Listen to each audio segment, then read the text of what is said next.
Good morning, everyone. This is John Freeborn, broadcasting from the penthouse of Saunders Hall in beautiful Blacksburg, Virginia this morning. And thank you all for joining us. I've got Dave Close here with me and also our guest speaker today, Scott Douglas. And Scott's going to be talking to us about kind of reimagining some different things on highway corridors. So we're excited to have Scott here as well. Scott is the director at the Hahn Garden, and when we turn it over to him, we'll let him do an introduction. Just a couple of housekeeping notes for the webinar. Please make sure that you are muted while the presentation is going on. If you have questions and would like to submit those, you can either submit those through the chat pod by clicking on the chat area. And if not, when we have some moments there where Scott may pause, and especially at the end, you're welcome with kind of a small group. You can unmute your microphone and just go ahead and ask the question. We can have a conversation about it. So just feel free to do that. I'm going to change the slide over, and then we're going to turn this over to Scott. So again, thank you all for joining us, and I'm looking forward to this one. We are recording the webinar, so we'll post this for some later use as well.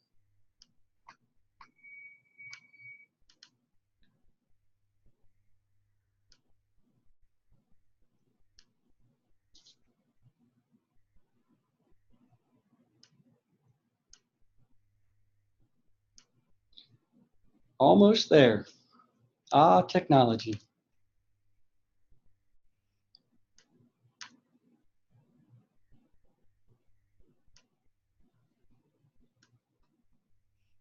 All right, I'm going to turn this over to Scott. There you go. All right, great. Thank you very much. Good morning, everybody. Thanks for providing me the opportunity to talk today. As they said, I am the director of the Hahn Horticulture Garden, which, if you don't know, it's the prettiest place on the Virginia Tech campus. I'm going to start this out with a little bit of background information just so you know a little bit more about me.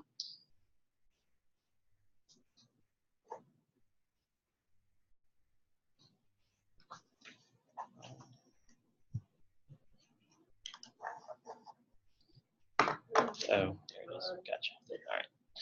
Sorry, little technical difficulties here. So my background, I earned my Bachelor of Landscape Architecture degree from the University of Georgia in 1999.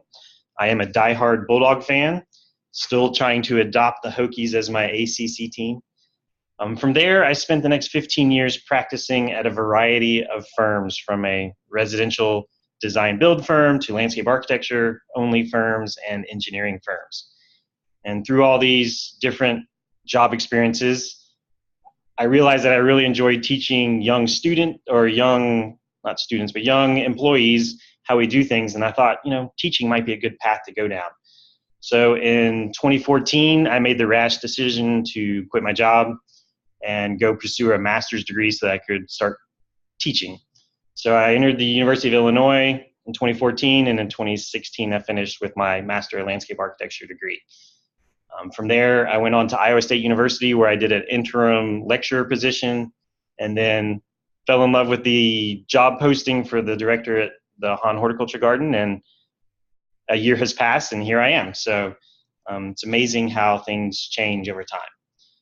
The other thing you need to know about me is that I'm a car guy. So it's kind of the oil and water combination of personal interest. I always joke that I hope my daily work in the green environment offsets my petroleum-based hobbies. So this is me and my classic Mini Cooper, but I love anything automotive related. And this project was the first time where I could actually kind of merge my two loves together. As you may know, our interstate system was developed in the 50s. The main reason for it was to move people, goods, and our military assets effectively around the country. Interstate 70 was one of the first sections to be completed, and this is a view of it from back in the day. So let's think about from the 50s to today. There's been so much advancement in design, technology, and how the public thinks about public spaces. Yet if you look at that same interchange today, other than having more lanes, it's the same combination of pavement, guardrails, signs, and lighting. So it makes me start wondering, how has 60 plus years of innovation and change not really impacted these corridors. And more concerning is we have a one-size-fits-all highway design. We basically take the same layout and overlay it over all kinds of different topography, ecosystems. It doesn't matter if it's desert or the mountains, we're going to try and fit the same thing into there. So while this doesn't seem ideal, it actually opens up some opportunities for improving these corridors. So this is a view of my commute in Illinois. I was driving an hour in each way to the University of Illinois every day. So looking at this picture, you can kind of get a feel for what my inspiration was. I started looking at these shoulders and medians and watching them mow them multiple times a year and started wondering, what can we do to more effectively utilize these corridors? It just seemed like wasted space. So I started doing some research, and in the state of Illinois alone, there's 2,185 miles of interstates. And Illinois DOT estimated that there's about 58,000 acres of grassy shoulders and medians along those corridors. Also did a Freedom of Information request and found out that they spend over $14 million a year mowing these areas. So we're spending a ton of money to mow and maintain these areas, and we're not really getting anything out of it. So I started wondering what else we could do with these corridors. So this turned into my thesis project, and I started exploring what I called interventions, things that we could implement in these corridors to make better use of them. They're broken into some categories, with the first category being the most obvious one: ecology, ecological. What could we do in these corridors to make them more eco-friendly? And that could be as simple as increasing plant diversity with more wildflower plantings. Why are wildflower plantings the small circles, little beds along the highway instead of the whole corridor? Those could be used to support pollinators in the corridor. We could be doing stormwater treatment. We could be doing carbon sequestration. There's lots of opportunities to use plants for these areas. The next category that I came up with was productivity. It's like, we own this land. What if it actually, instead of it costing us money to maintain, what if we could actually make money off of this land? So we could be doing crop production, whether that's grains or biomass, or even renting out the outer edges to plant nurseries so that they could grow ornamental plants in these areas. It's these spaces that we're not using, so why not use it? And then the other obvious one was power generation. As we're looking for alternative power sources, why not use these linear corridors as an opportunity to generate power? And the final thing that I thought about was, what if we used it as an opportunity to educate the people who are traveling on the corridors? As you're driving down the corridor, you're basically a captive audience. So we could use signage, we could use FM broadcasting, we could do a lot of things to increase environmental awareness, educate people about plants, or talk about regional and cultural information along the corridor. Just think about those overhead signs. If there's not an accident going on, why not tell people which native plants are in bloom along the corridor?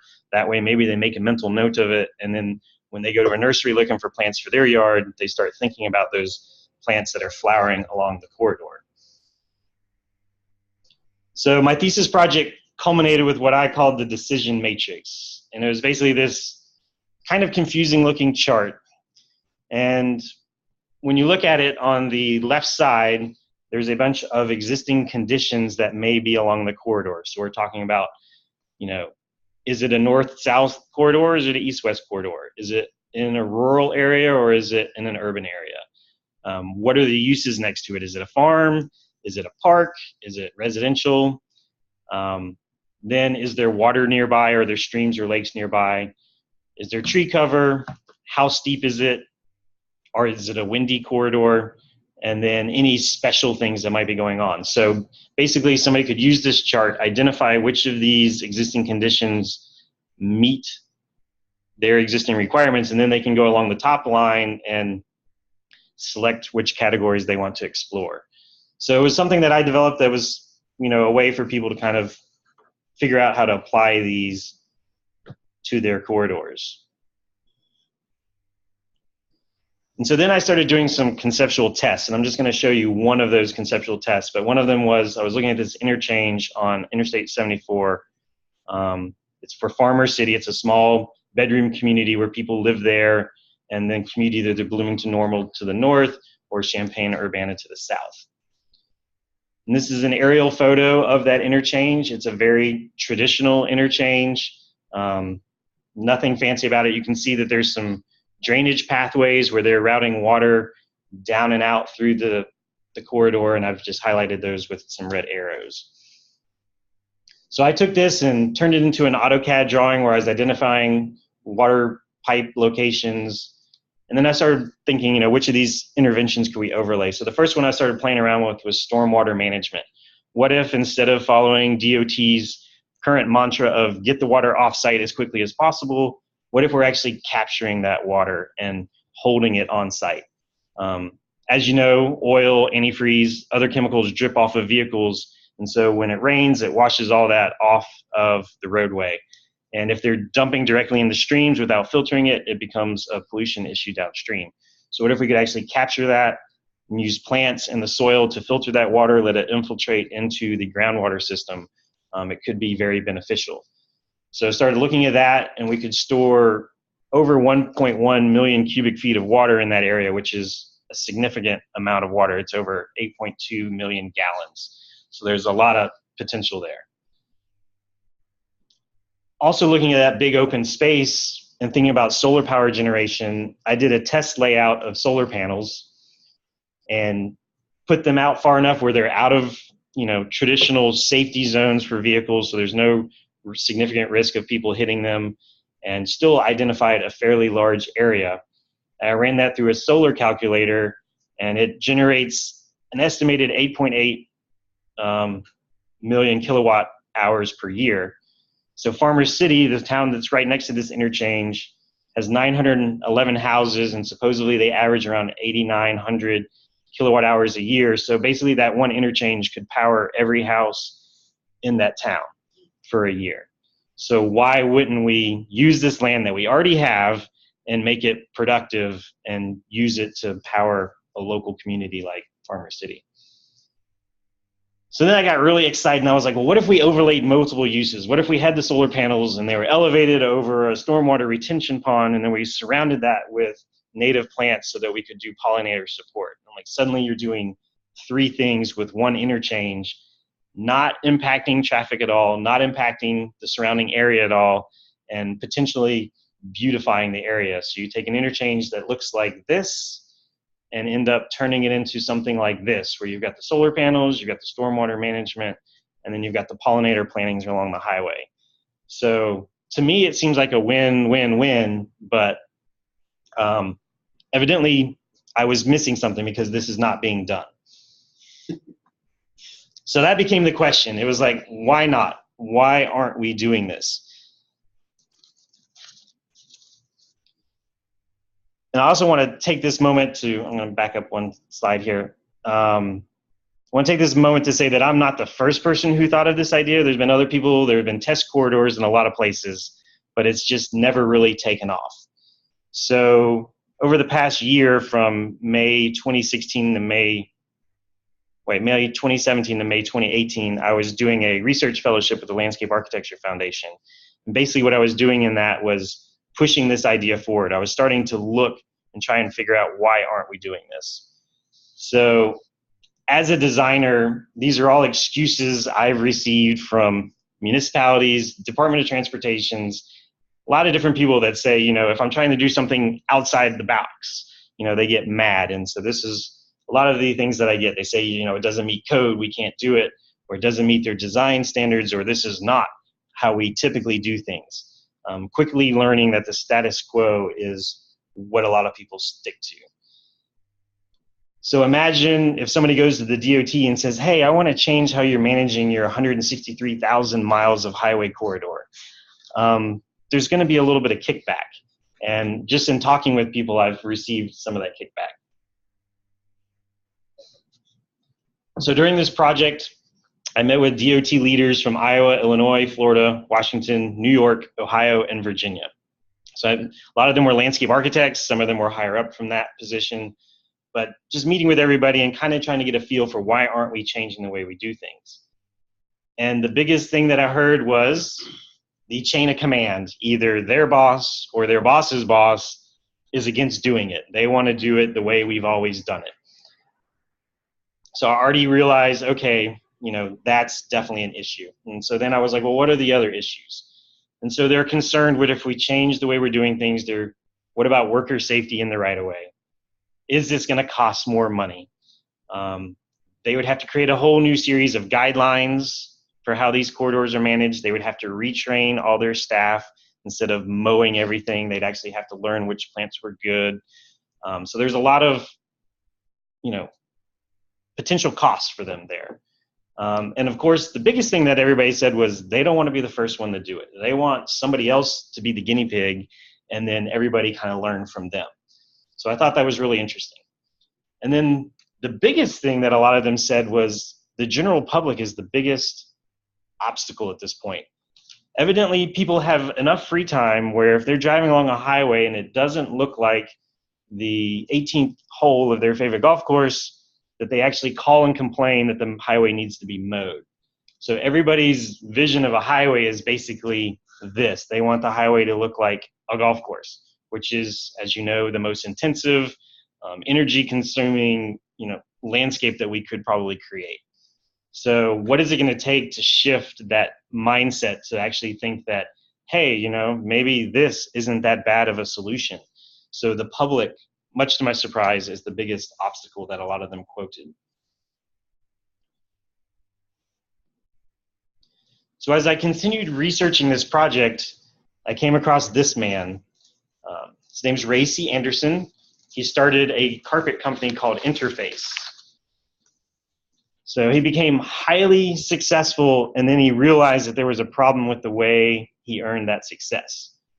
During his 2009 TED Talk, Ray actually described himself as a reformed plunderer of the earth. He realized that making carpet was actually a very environmentally unfriendly process. And so, a lot of people could have been like, whatever, this is how I'm going to make my money. I've already made my millions. I'm good with it. But he actually took it as a challenge.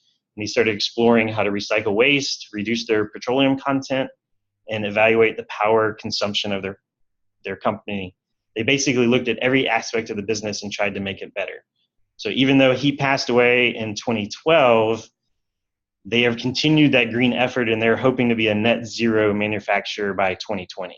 So that's a huge goal for a company that started on a petroleum-based product. But what's even more exciting is them becoming green has actually made them more profitable because people want to buy the carpet from the green company. So they're actually showing that you can do green things and continue to make money. So now I'm sure you're wondering, well, how did he get on this segue of carpet? So Ray made such a large impact on the state of Georgia that they actually named a 17-mile section of highway, Interstate 85, between the Alabama state line heading east into Georgia after Ray. So it's the Ray C. Anderson Memorial Highway. So they did the naming ceremony, they put up the signs, and the story that I was told was that his daughter Harriet, the night after they named it after him, she was like, what have we done? We just named a dirty highway after the greenest man in business. So she felt conflicted about this, and she wanted to know, what could we do to fix that? So she started talking to her friends. Could you make a highway green? And they started spitballing ideas. So they finally came down to an idea of, maybe we can throw some more pollinators out there, pollinator plants out there, and we could do some solar panels, and that could be a green highway. So that idea has since grown. Ray left behind him a foundation, the Ray C. Anderson Foundation, that had a substantial amount of money funding for projects. And so they took the money from that foundation and dumped it into this project. They established an agreement with Georgia DOT that basically gives them significant power and control over this section of highway. They have a project committee that includes people who are very high up in GDOT's leadership. So if they want to do something, it quickly gets approved. And then with the funding through the Ray C. Anderson Foundation, suddenly GDOT could improve their corridor and not have to pay for it. So of course, who doesn't want improvements for free? GDOT got on board.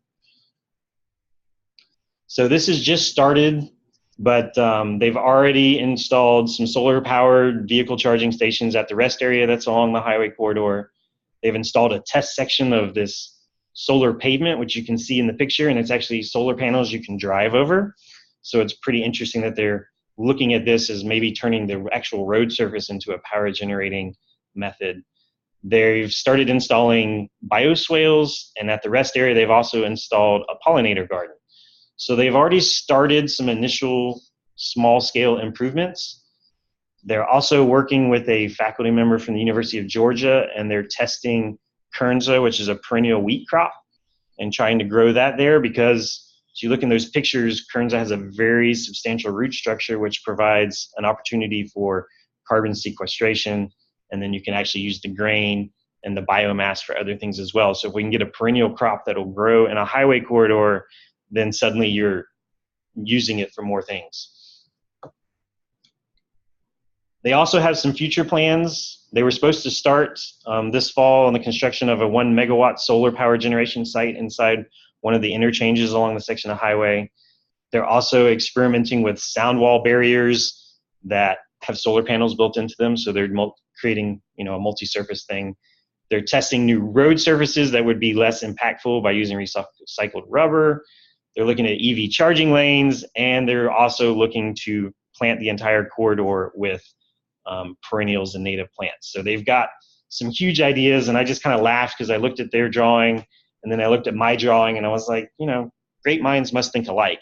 And the two of us I was working on my project, and they were working on this about the same time, so our timelines have kind of followed each other, which I find really interesting. But with the Ray becoming that groundbreaking guinea pig, I'm hoping that we'll be able to piggyback off of their success and use that to encourage Virginia DOT, Illinois DOT, all these DOTs into, being the next one. Because nobody wants to be the last one. So hopefully now that we have a first, we can kind of build off of their success.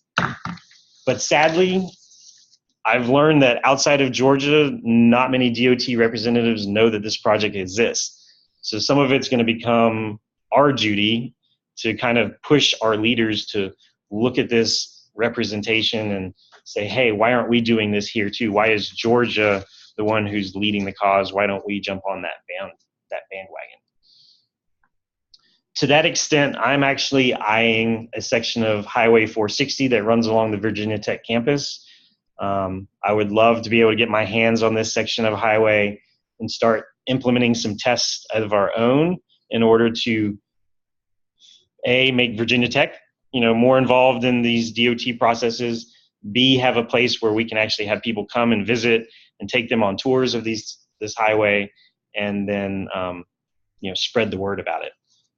But it's not just highways. If you think about other corridors that cross this country, there's over 140,000 miles of railroad corridors. There's thousands of miles of oil pipelines, over 300,000 miles of natural gas pipelines, and 400,000 miles of high voltage power lines across the country. So if you think about all of these corridors, and they're all being maintained the same way, they're mowing, they're spraying, they're just, they're not doing anything substantial with these areas. If we just did a ballpark and said there's 983,000 miles of railway and utility corridors, if we assumed an average width of just 20 feet, you end up with over 2.3 million acres of underutilized land that if we started implementing some of these ideas of pollinator support, carbon sequestration, we could suddenly make these spaces way more productive. So my long-term vision for this is for it to grow beyond highways and jump over into these other corridors. In my mind, it's time for us to stop ignoring these spaces. Let's start transforming these corridors. So with that, I will leave it open for questions and comments.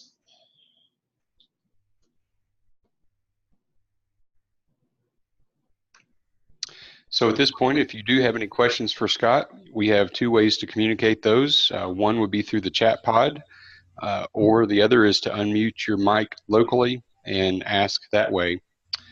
And as we're waiting for some questions, I think one of the other exciting aspects of doing some work with the 460 corridor around campus would be to get rid of all those Japanese barberry that are along the highway, but that's a story for another day. I have a question about, is there any problem with the bees taking the pollen from these contaminated flowers? So I guess you're considering contamination because they might be next to sources of exhaust and that sort of. Yes, pollution? yeah, the oil and. So in doing the research that I've done, nobody has really identified that that is actually a problem, that the pollen would become contaminated. It's an interesting question. I also think that may actually get curtailed as we continue to progress towards electric vehicles. That could eliminate that issue altogether. No, the biggest thing that I saw was some people arguing that, you know, having more pollinators along the highways would actually result in more pollinator deaths. That seemed to be a bigger concern. But some research showed that actually if you have a very heavy planting, pollinators tend to stay in that planting instead of straying across the roadway, so that the number of deaths that they've tracked along corridors is actually reduced. But no, that's an interesting point about if the pollen would be polluted, and I don't have a great answer for that, but that should definitely look into that. Thank you.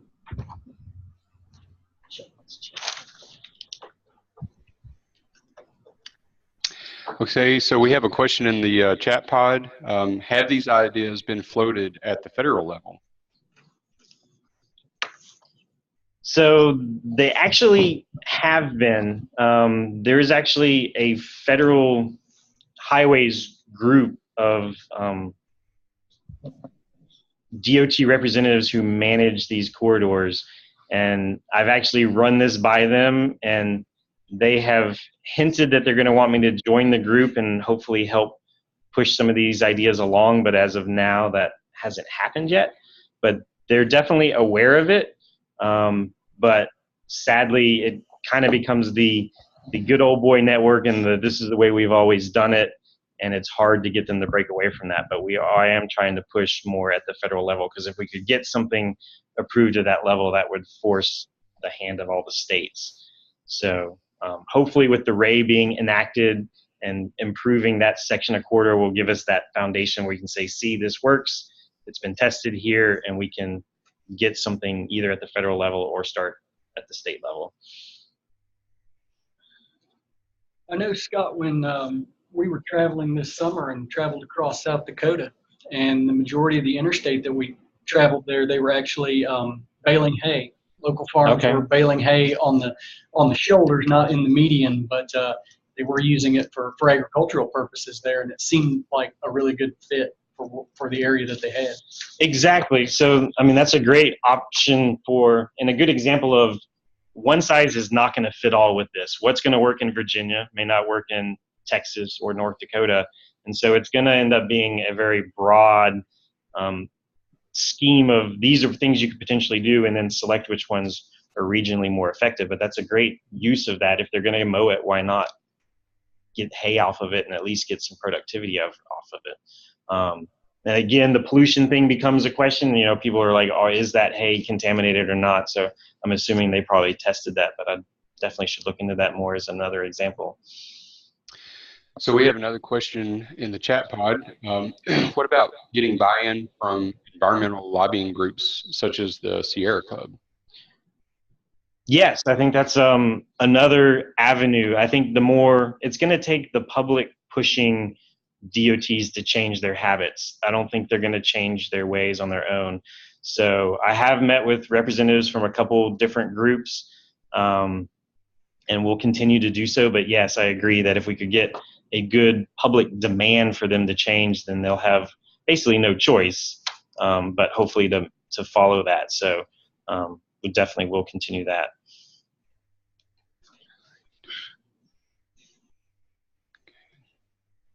Well, these are great questions, and I really enjoyed this. We'll allow another minute or two here and see if anybody else has a last question that they'd like to share. But we certainly appreciate your coming and kind of sharing this. I love this kind of out-of-the-box thinking a little bit and how we can utilize some of these spaces. Okay. Hi, Scott. This is Larry. Can you hear me? Yes. Yeah, actually, I think this, as the previous speaker just said, I think this is a wonderful innovation and out-of-the-box thought. I would be willing and happy to take this to the Prince William County Board of Supervisors. And of course, I think they would sort of be overwhelmed with the initial idea and for all the reasons that you mentioned. So I was wondering, do you have a copy of the Georgia DOT MOU with the Anderson Foundation, or a copy of the legal document that they use that I could sort of put on the table as an outline of how something like this can be implemented in practice? I do not have a copy of that MOU in my hands, but I could definitely get one. I can definitely reach out to my contacts at the Ray and some people at Georgia DOT, and I could definitely get a copy of it. Yeah, if you want to reach out to me via email, my email address is my initials DSD, as in David Scott Douglas, and then the number 1 at vt.edu. So it's just dsd1 at vt.edu. Thanks. I'll go ahead and do that. Okay, great. Yeah. We just shared Scott's contact information by email in the chat pod also. Yeah, because I feel like it's just going to take one place in Virginia where we're going to have to test it. We're going to have to prove that it's not super high maintenance and that there's actually some value in it, and then let it go from there. So. All right. Well, thank you to everyone who's been with us this morning. We did record the session, so we'll get this posted for folks who weren't able to join us. I know there were several who had emailed me and asked about that. One more question. How can we help? Many North Carolina highways seem to be planted with wildflowers. So North Carolina has historically been pretty wildflower intensive. I've heard rumors that change in leadership at the higher up in the state government has kind of slowed that down a little bit. At one point, I believe they were even harvesting seeds and had equipment to do so. And I've heard rumors that they've since sold that equipment, but I can't verify that. I haven't been able to verify that yet. But no, I think North Carolina is doing a good job. But again, they're doing pockets. So instead of pockets, I want to see the whole corridor.